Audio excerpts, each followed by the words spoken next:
Welcome to this new how-to. In this how-to we're gonna look at how you can set up custom camera views in the A320 from Fenix Simulations. The reason why you might want to do it is because the default camera view looks like this, right? You can move around. In some cases it delays a bit, like now.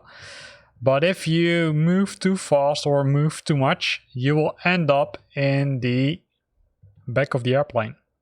And that might be something you do not want to. Because that's, I would say, pretty frustrating, right? If you want to change something which is, I would say, normally pretty close to the pilot. So what you need to do in those cases is you need to configure custom views. And the custom views can be easily configured. So the first thing you need to do is validate what the key combination for those custom views is. Normally it's the left control key, left alt key, and then followed by the numbers 1 until 0 above the letters on your keyboard, so not on the numeric path. But it could be that you might have changed those default settings. So let's view that first. So you need to go to the control options, and inside the control options you select the keyboard and you search for custom. You can see that there are two options. One is to save the custom views, and that's using the control alt and then followed by a number key. And then you've got the alt and the number key to use that specific position. The other cool thing is that you can also move around from one camera to the other one by using the letter K from kilo, or by using the shift and the K, which is the left shift, hard word, or the right shift plus the letter K, and then you can go to the previous cameras. So let's go back to the aircraft, and let's assume that this view, which is the default view, is one of the perfect views which we want to have under the number 1. Then we're pressing the control alt and the 1, and then the view is saved. So what would be another useful view? Well, if we look at this, we might want to choose to have a look at, for example, this part, right? To show the throttle and to show the ground spoiler. So we can again press Ctrl Alt, but then the number 2. Continuing, we want to have a look at the fly pad, but to move to the fly pad, it's a little bit hard. So what you can do is, instead of using the, I would say, option to go to all the camera views, is use the arrows on your keyboard and then use your mouse. And then simply zoom into that and then press, for example, Ctrl Alt number 3. Cool, right?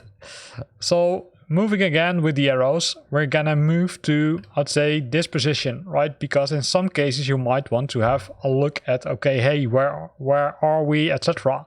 And the reason for that is that there's a nice little line here which sometimes hides, I would say, the distance from one beacon to the other one. So again, Ctrl Alt 4. Then we're moving downwards and we're gonna move to the FMC. In this case, we want to probably change it a bit.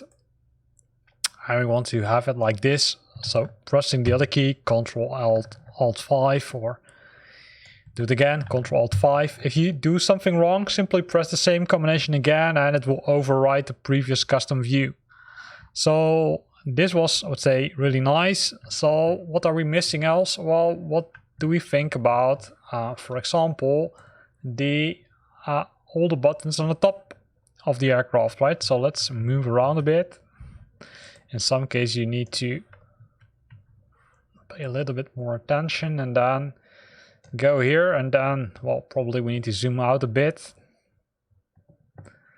And then maybe do it like this, maybe. This looks, I would say, kind of okay-ish, so then we're gonna press the next key, Ctrl Alt 6.